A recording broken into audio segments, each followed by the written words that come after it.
मेरी बीवी फौत हो गई। मेरी 2 बेटियां थीं। मुझे उनकी फ़िक्र थी, इसलिए मैंने दूसरी शादी ना की और कमाने के लिए बाहर मुल्क चला गया और बेटियों को बेवा बहन पालने लगी।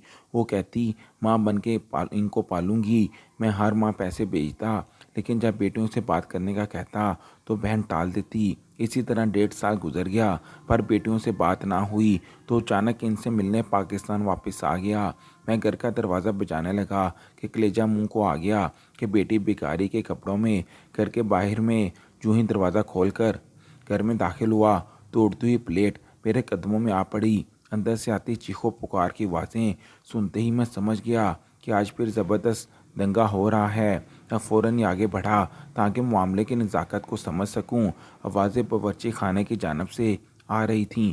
मैं यूं ही बावर्ची खाने के दरवाजे पर दाखिल हुआ, एक और प्लेट उड़ती हुई मेरी तरफ आई तो मैंने फ़ौरन ही एक जानब झुककर अपना बचाव किया। प्लेट दरवाजे से टकराकर मेरे कदमों में गिरकर चूर चूर हो गई। मैंने हैरत और सदमे से गंग होकर प्लेट फेंकने वाले की जानब देखा और अपनी बहन को खड़े देखकर हैरान रह गया। ये क्या हो रहा है? मैं गुस्से में दौड़ा, मगर मेरी दाड़ का किसी पर कोई ख़ास असर दिखाई ना दिया। वो दोनों एक नज़र मुझ पर डालकर आपस में वैसे ही पैसों तकरार में मशगूल हो गई जैसे पहले मसरूफ़ थीं। मैं कुछ देर खड़ा उनकी बहस का मौजू जानने की कोशिश करता रहा, मगर कोई फ़ायदा ना हुआ। न जाने वो दोनों कौन सी बात को लेकर बहस कर रही थीं। फ़िलहाल तो यही लग रहा था कि झगड़े की कोई एक ख़ास वजह नहीं। मैं वहाँ खड़ा रहकर क्या करता, लिहाजा अपना पहलू बचाता हुआ कमरे में आ गया और दरवाज़ा अंदर से बंद करके आराम से टीवी लगा कर बैठ गया। मुझे मालूम था कि अभी थोड़ी देर में सुलह सफाई कराने के लिए वो दोनों मेरे पास ही आएंगी, इसलिए मैं पाँव फंसाकर टीवी देखने में मगन हो गया। मेरा नाम जावेद है। हम 2 ही बहन भाई थे। मेरी बहन मुझसे 6 साल बड़ी थी। मैं कमाने के काबिल हुआ तो अब्बा एक ट्रैफिक हादसे में चल बसे। हमारे छोटे से ख़ानदान पर शोक की कैफियत तारी थी। अब्बा की मौत का मुझे बहुत दुख था, क्योंकि मैं अब्बा के बेहद करीब था। घर में मज़ीद सन्नाटा छा गया था। अब्बा ने अपनी ज़िंदगी में ही मेरी बहन को रुखसत कर दिया था। वो अपने घर की थी। अब्बा की मौत के बाद चंद हफ्ते हमारे साथ गुजारकर मेरी बहन शबनम वापस लौट गई। घर में मैं और माँ ही रह गई। माँ हर वक्त अब्बा को याद करके रोती रहती, तो मैं अम्मा की हालत देखकर उदास हो जाता। मैं चाहता था कि अम्मा अब्बा की मौत का गम अपने सर पर सवार ना करें, क्योंकि इस तरह वो खुद भी बीमार हो सकती थी। अब्बा के बाद मैं अम्मा को खोना नहीं चाहता था। मेरा इस बड़ी दुनिया में अम्मा के सिवा कोई था ही कौन। लिहाजा मैं अम्मा की ढार्स बन गया। मैं उनको ज़िंदगी की तरफ लाने की बेहद कोशिश करता और हर वक्त उनको बातों में मशगूल रखता। रफ्ता रफ्ता अम्मा भी बहल गई और वापस ज़िंदगी की तरफ लौटने लगी। अम्मा अब्बा का गम ख़त्म तो नहीं हो सकता था, मगर वक़्त के साथ कुछ बढ़ गया था। अम्मा को मेरी शादी की फ़िक्र लाक हुई तो वो लड़कियों की तलाश में निकल खड़ी हुई। मैं भी खुश था कि चलो इस बहाने अम्मा कुछ बहल गई थी। मैं चाहता था कि मेरी ज़िंदगी में कोई ऐसी लड़की आए जो मेरी माँ को मुझसे अलग ना कर सके, बल्कि वो हमारे घर और हमारे माहौल में घुल मिल जाए। अम्मा की भी यही ख्वाहिश थी। अम्मा ने अपनी काफ़ी जानने वालियों को लड़की के लिए कह रखा था और बिलाखिर एक दिन अम्मा की तलाश ख़त्म हुई और अम्मा ने मेरी ही बहन के ससुराली रिश्तेदारों की बेटी को मेरे लिए पसंद कर लिया। अम्मा ने मुझसे मेरी राय पूछी थी तो भला मुझे क्या एतराज़ होना था। मैं अम्मा की पसंद और मर्ज़ी में खुश था। मैं चाहता था कि अम्मा अपनी पसंद से ही बहू इस घर में लाएं, ताकि बाद में भी अम्मा को वो पसंद ही रहे और अम्मा उसमें कीड़े ना निकाल सकें। लड़की वालों ने भी फ़ौरन ही रिश्ते के लिए हाँ कर दी और अम्मा शादी की तैयारियों में मसरूफ़ हो गई। मैं अम्मा को तैयारी करते देखता तो मुस्कुरा देता। दुनिया जहाँ की कोई ऐसी चीज़ ना थी जो उन्होंने अपनी बहू के लिए ना ली हो। वो बड़े अरमान और शौक़ से मेरी बीवी के लिए जोड़े तैयार कर रही थी। मेरी बहन भी इनका पूरा पूरा साथ देती। वो रोज़ाना ही अम्मा के साथ बाजार जाने को तैयार होती और दोनों जी भर कर ख़रीदारी करती। वक़्त पर लगा कर गुजरा और मेरी बीवी उज़्मा मेरी ज़िंदगी में चली आई। उज़्मा एक हंसमुख और जिंदा दिल लड़की थी। उसने मेरी ज़िंदगी खुशियों से भर दी। उसने जल्दी अपना मुकाम मेरे दिल में और इस घर में बना लिया। वो अम्मा की बहुत इज़्ज़त और खिदमत किया करती और अम्मा के आगे पीछे घूमती। मुझे इससे कभी किसी किस्म की कोई शिकायत ना हुई। वैसे अभी हमारी शादी को ज़्यादा अरसा ना गुजरा था, मगर फिर भी मुझे मालूम हो गया था कि वो अपनी ज़िंदा दिली से कभी भी अम्मा के दिल से ना उतरेगी, क्योंकि वो इज़्ज़त करने वाली और ख्याल करने वाली लड़की थी। वो दिल की बहुत अच्छी थी। मुझे इसके बारे में काफ़ी कुछ अंदाज़ा हो चुका था। मुझे अपनी किस्मत पर यकीन ना आता कि मुझे इतनी अच्छी बीवी मिली थी, जिसने आकर मेरे घर को जन्नत बना दिया और मेरी शख्सियत को मज़ीद निखार दिया था। वो हर वक़्त काम पर लगी रहती। उसमें सलीका और तरीका कूट कूट कर भरा हुआ था। दफ्तर में भी सभी लोगों ने महसूस किया था कि मेरे अंदर कितनी वाज़ेह तब्दीली आई थी। मुझे खाना हमेशा वक़्त पर मिलता और कपड़े धुले धुलाए तैयार मिलते, तो मुझे दफ्तर पहुंचने में भी किसी किस्म की तखीर ना होती। उसके आने से पहले मेरे तमाम काम अम्मा ही किया करती, मगर मैं अम्मा को ज़्यादा काम ना करने देता और अपना काम खुद करने की कोशिश करता, मगर मैं इस तरीके से काम ना कर पाता था जैसे उज़्मा किया करती थी। लिहाजा मैं अक्सर दफ्तर से लेट हो जाता और कपड़े मुझसे इस तरीके से इस्त्री ना होने पाते थे जिस तरह एक औरत कर सकती थी। उज़्मा मेरे कपड़े इस तरह इस्त्री करती कि कपड़ों पर एक भी शिकन बाकी ना रहती। मैं अपनी ज़िंदगी में बहुत मुसव्वर था और रब का शुक्रिया अदा करता था कि मुझे ऐसी बीवी मिली। उज़्मा के आने से हमारे घर में भी रौनक आ गई और अम्मा का भी दिल लग गया था। अल्लाह ने मुझे ऊपर नीचे की दो बेटियों से नवाजा, तो मेरी खुशी की कोई इंतहा ना रही। मुझे बेटियां बहुत पसंद थीं और मेरी बेटियां तो थी भी इतनी प्यारी, बिल्कुल परियों जैसी। मैं अपनी बेटियों पर जान छिड़कता। उज़्मा अब बहुत मसरूफ़ हो गई थी। वो अपनी बेटियों के साथ साथ मेरा और अम्मा का बेहद ख्याल रखती और अम्मा को घर के किसी काम को हाथ ना लगाने देती। अम्मा भी अपनी पोतियों को पाकर बहुत खुश थीं। वो सारा दिन अपनी पोतियों को संभाल कर बैठी रहती। उज़्मा घर के कामकाज निपटा लिया करती। दोनों सास बहू में मिसाली प्यार था। मैं कभी कभार डर जाया करता कि कहीं सास बहू के इस प्यार को मेरी नज़र ही ना लग जाए। मैंने रिश्तेदारों और आस पड़ोस मोहल्ले वालों में हमेशा ये देखा था कि बहू के आते ही घर का शराजा बिखर जाया करता था। हमारे मोहल्ले की अक्सर अक्सर औरतें अम्मा के पास आकर अपनी बहू की बुराइयां किया करती हैं कि किस तरह उन्होंने इनका नाक में दम करके रखा हुआ था। मैं भी अम्मा के पहलू से लगकर बैठ जाता और मोहल्ले की औरतों को अपनी बहू की बुराइयां करते हुए सुनता और इनको अनोखे मशवरों से नवाजता, ताकि आप इस तरह अपनी बहू को काबू करने की कोशिश करें। वो औरतें मुझे कहा करती थीं, जब तेरी बीवी आएगी तो तुझे पता चलेगा कि बीवियों और बहू को काबू करना नामुमकिन होता है। लिहाजा मेरे दिल में डर बैठा हुआ था कि कहीं मेरी बीवी आकर भी मेरे घर को बखेर ना रख दे, मगर ऐसा कुछ ना हुआ था। मेरी माँ और बीवी दोनों में मिसाली प्यार था। एक दिन हमारी ज़िंदगियों में तूफ़ान आ गया और मेरी बहन शादी के 10 साल बाद बेवा होकर अम्मा के दर पर आ बैठी। अम्मा को जवान बेटी के बेवा होने का बेहद दुख था। उनकी खुशी फिर से उदासी में बदल गई। वो हर वक़्त उदास रहा करती और अपनी बेटी को देखकर ठंडी आहें भरा करती। मेरी बहन को शादी के 10 साल भी औलाद ना हुई थी। वो औलाद की नेमत से महरूम थी और अब उसका शौहर भी चल बसा था। वो खुद भी उदास रहा करती। ऐसे में उस्मा ने मेरी बहन और अम्मा की दिलजोई करने में भरपूर साथ दिया। वो इन दोनों की डार्स बंधाकर उन्हें हिम्मत और हौसला देती। मैं भी अपनी बहन की दिलजोई में लगा रहता। उज़्मा और मैंने मिलकर काफ़ी हद तक अम्मा और अपनी बहन को संभाल लिया था। घर का माहौल फिर से कुछ बेहतर हुआ, मगर कुछ अरसे में ही न जाने ऐसा क्या हुआ कि अम्मा ने मुझसे दबे दबे लफ्ज़ों में मेरी बीवी की शिकायतें करना शुरू कर दी। मैं हैरान था कि ऐसा क्या हो गया कि उस्मा ने अम्मा को शिकायत का मौका दे दिया। मैंने एक दो बार अम्मा की शिकायत से सुनकर उस्मा की सरकजिश की, तो वो हैरत से मुझे देखने लगी, लेकिन इसने मुझसे कोई बहस ना की और सिर्फ इतना कहा कि मैं कोशिश करूँगी कि आइंदा इनको मुझसे कोई शिकायत ना हो। मगर कुछ अरसे में दोबारा अम्मा को उससे शिकायतें शुरू हुईं। अब की बार तो अम्मा के पास शिकायतों का अंबार था। मैं समझने से कासर था कि आखिर ऐसा क्या हुआ। मैंने जाकर उस्मा की खबर ली, तो वो फिर तो वो भी फट पड़ी। उसने मुझसे अम्मा की ढेरों शिकायत कर दी।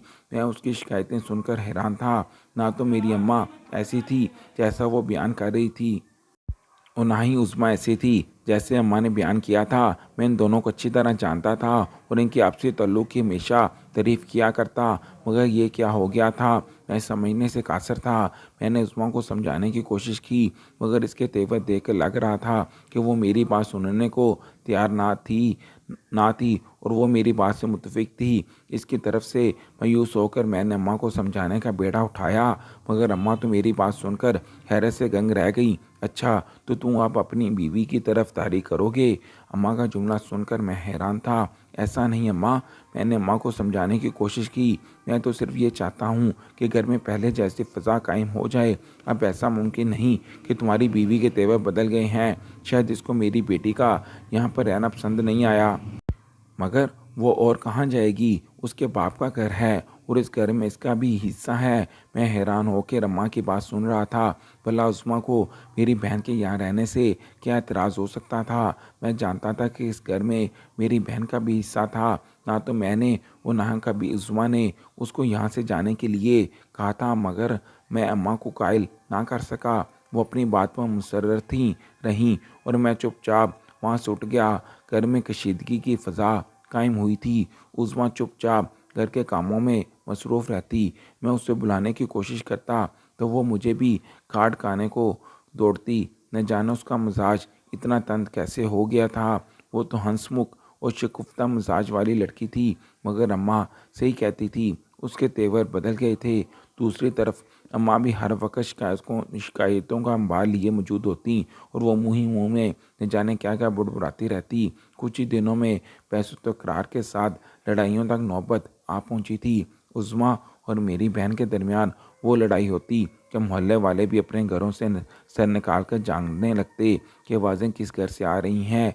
मैंने उज़्मा को समझाने की बेहद कोशिश की कि इस तरह लड़ना बहुत बुरी बात होती है और आसपास पास घर मौजूद हैं। हर घर की आवाज़ दूसरे घर में जाती है, मगर उस्मा समझने को तैयार ना थी। अगर आप अपनी बहन को ये सब समझाएं तो ज़्यादा बेहतर है। बहस वही शुरू होती करती थी है। मैं उसकी ये बात सुनकर हैरान होता, मगर इसको कुछ भी ना कह सकता। मैं इन दिनों दोनों के दरमियान बेबस था। ना मेरे इख्तियार में अपनी बहन को लगाम लगाना था और ना ही मैं अपनी बीवी को काबू कर सकता था। लिहाजा दोनों का मार्का होता देखकर एक तरफ होकर बैठ जाता। अम्मा अपनी बेटी की तरफदारी किया करती और उस्मा को भी बुरा भला कहती कहा करती, मगर उस्मा ने आज तक कभी अम्मा को पलट कर जवाब ना दिया था, मगर वो मेरी बहन को ऐसे ऐसे जवाब देती कि मैं खुद भी हैरत से मुंह खोले खड़ा रह जाता।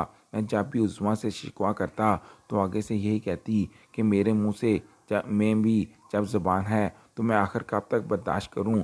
आपने भी तो कभी मेरा साथ दिया है ना देना है। मुझे खुद ही अपनी लड़ाई लड़नी है। मैं उस रोज़ की बहसों तकरार से तंग आ गया था। लिहाजा मैंने इन दोनों को इनके हाल पर छोड़ दिया। अब चाहे वो लड़ती रहें या जो मर्ज़ी करती, मैं यही ज़ाहिर करता कि मुझे परवाह नहीं, मगर मैं दिल ही दिल में सख्त परेशान था। अम्मा की तबीयत काफ़ी ख़राब रहने लगी। मैं इन दोनों की लड़ाइयाँ थम गई। मैं खुश था कि चलो अम्मा की बदौलत दोनों को कुछ अकल समझ तो आई। अम्मा की तबीयत ना संभल सकी। उस्मान ने ऐसे में अम्मा की बहुत खिदमत की। मेरी बहन भी अम्मा की खिदमत में जती रहती। अम्मा की बीमारी के नतीजे में दोनों एक हो गई थीं और घर में फिर से सुकून आ गया था, मगर अम्मा की बीमारी जानलेवा साबित हुई और इस बार अम्मा ना बच सकी। दरअसल इनको जवान बेटी के बेवा होने का गम खा गया था। अम्मा की मौत से हम सभी सख्ते की कैफियत में थे। घर में बेहद उदासी छाई हुई थी। अम्मा के दम से जो रौनक थी वो बिल्कुल ख़त्म हो गई थी। उस्मा अपने कामों में मसरूफ़ रहती, जबकि मेरी बहन भी अपने सरगर्मियों में लगी रहती। उनको सिलाई करने और स्वेटर बुनने का बहुत शौक़ था। लिहाजा वो अपने आप को मसरूफ़ रखने के लिए वही सिलसिला दोबारा से शुरू कर दिया था। मोहल्ले की औरतें उसके पास अपने कपड़े सिलाई करवाने के लिए आ जाया करतीं तो इसका भी दिल बहल जाता। मैं इस बात पर मुतमिन था कि चलो दोनों अपने अपने कामों में मसरूफ़ रहती हैं और आपस में बेशक ज़्यादा बातचीत नहीं करती, मगर लड़ाई भी नहीं होती। मगर ये सुकून कुछ दिनों का ही था। जैसे अम्मा की मौत का गम हल्का हुआ, घर में फिर वही लड़ाइयाँ शुरू हो गई। मेरी बीवी और मेरी बहन आपस में इस तरह लड़ती कि सारा मोहल्ला इन दोनों की आवाज़ें सुनकर लुत्फ़ उठाता। मेरी शादी को 12 साल का अरसा गुजर चुका था। मेरी बड़ी बेटी 11 साल जबकि छोटी बेटी 10 साल की हो गई थी। एक दिन अचानक उस्मा काम करते हुए वह बच्ची खाने में गिर पड़ी। मैं उस वक़्त दफ्तर में मौजूद था। मुझे मेरी बहन का फ़ोन आया तो मैं दफ्तर से दौड़ा चला आया। मैं फ़ौरन उस्मा को लेकर अस्पताल पहुंचा, मगर डॉक्टर की बात सुनकर मैं सख्त सदमे का शिकार हुआ। उस्मा इस दुनिया में ना रही थी। मुझे यकीन ना था। वो अचानक दिल का दौरा पड़ने के सबब इस दुनिया से कूच कर गई थी। मैं अपनी बच्चियों की जन्म देखता तो मेरा दिल भर आता। वो दोनों मासूम छोटी सी उम्र में अपनी माँ की शफ़क़त से महरूम हो गई थीं। वो दोनों मासूम छोटी सी उम्र में अपनी माँ की शफ़क़त से महरूम हो गई थीं। मुझे अपने बच्चों की खातिर खुद को संभालना पड़ा। मैं नहीं चाहता था कि मैं उनके सामने टूट कर बिखरूं तो मज़ीद सदमे का शिकार हूँ। मेरी बहन और बच्चों की फूफी ही इन दोनों ने संभाले रही। घर का सारा काम भी मेरी बहन झटपट निपटा लिया करती। मेरा दुख तो किसी तौर काम होने में ना आ रहा था।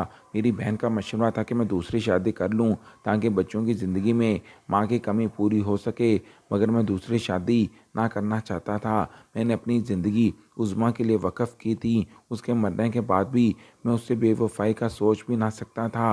वैसे भी बच्चों पर सौतेली माँ लाने से बेहतर था कि वो बिन माँ के ही पल जाएं। और फिर घर में ख्याल रखने के लिए मेरी बहन तो मौजूद ही होती थी।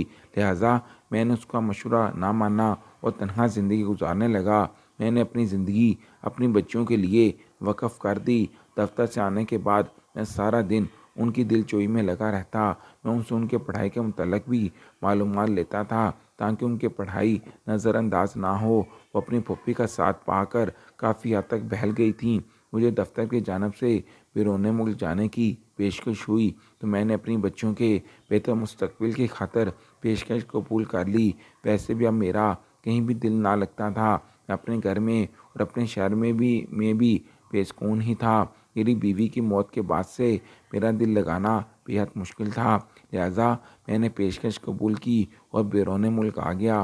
मेरी बहन ने काफ़ी हद तक मेरी बच्चियों को संभाल लिया। मेरे बैरून मुल्क जाने का सुनकर उसने बच्चों को सीने से लगा लिया और कहा कि मैं इनको माँ की कमी महसूस ना होने दूंगी और अपने कलेजे से लगा कर रखूँगी और माँ बनकर पालूंगी। मैं भी मुतमिन था कि मेरी बच्चियाँ मेरी बीवी के बाद मेरी बहन से ही अटैच थीं। लिहाजा मुझे किसी किस्म की कोई फ़िक्र करने की ज़रूरत ना थी। मैं बैरून मुल्क आ गया और अपनी बहन को महीने के महीने बच्चों के खर्च के लिए पैसे भेजा करता।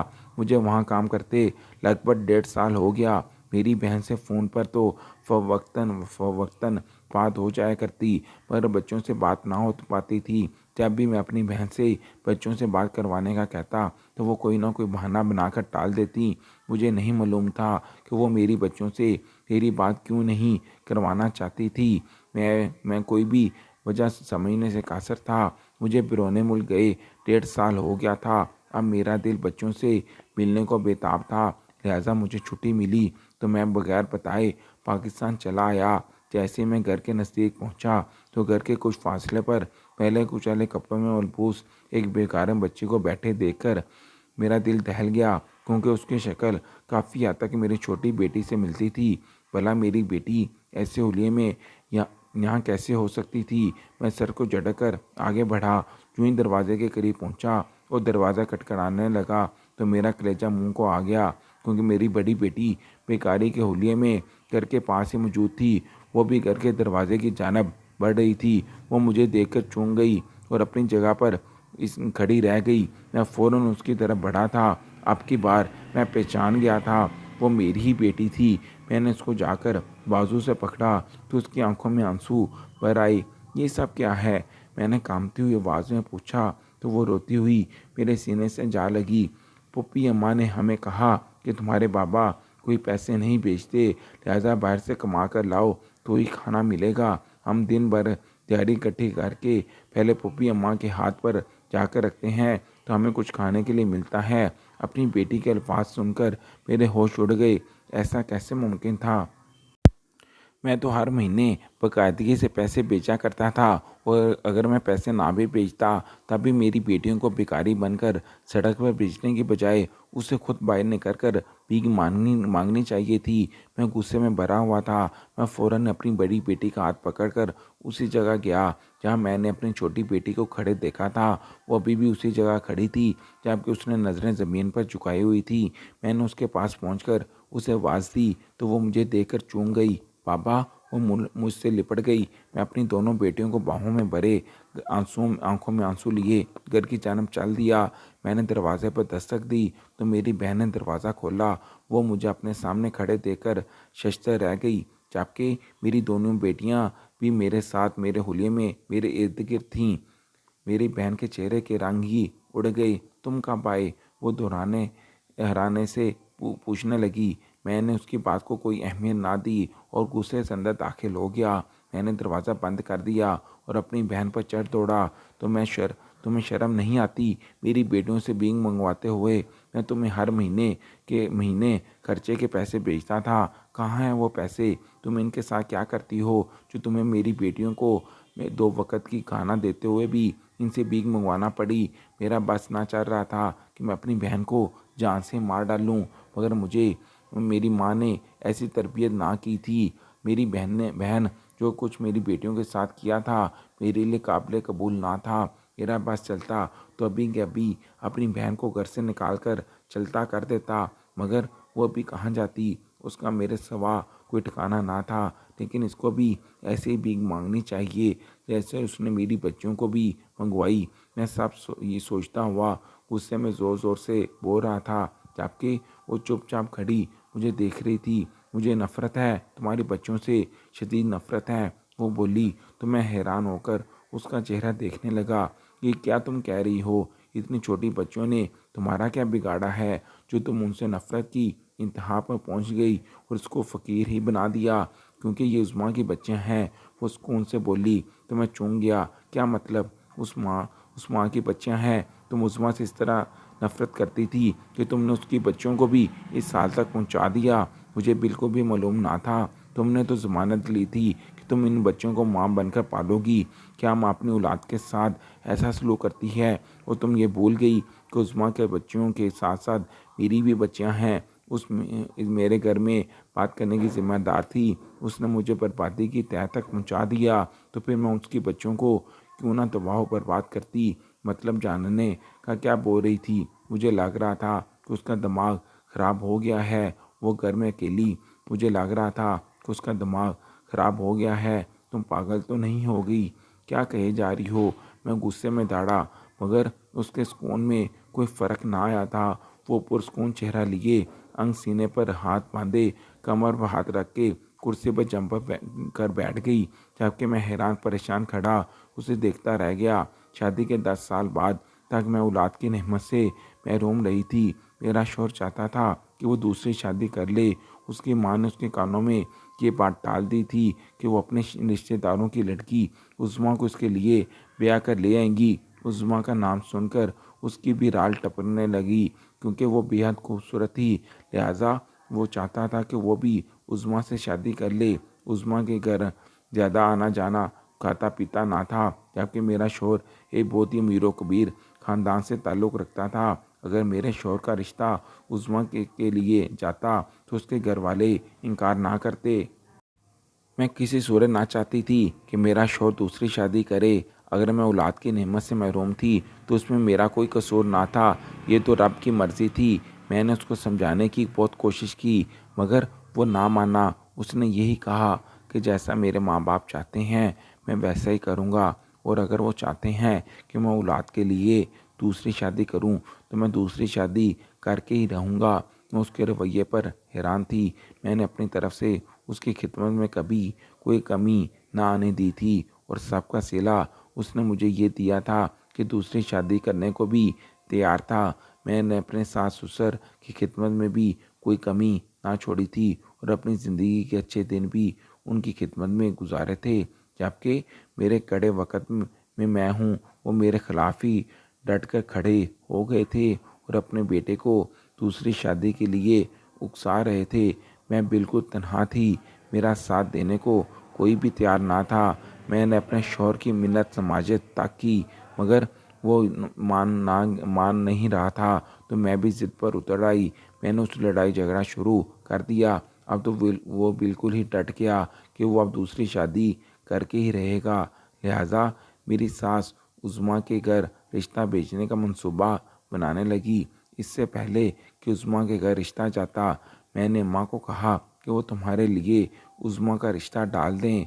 अम्मा ने ऐसा ही किया और उज़्मा के घर वालों ने तुम्हारा रिश्ता कबूल कर लिया और मैंने जल्द अज जल्द तुम्हारी शादी करके उज़्मा को तुम्हारे साथ रुखसत करवा दिया।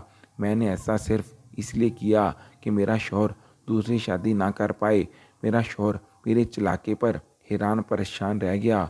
उसे उम्मीद ना थी कि मैं इस हद तक चली जाऊंगी कि उसको दूसरी शादी से रोकने के लिए अपने भाई की शादी उज़्मा से करवा दूंगी, मगर मैं ये कर चुकी थी। वो हाथ मसलता रह गया।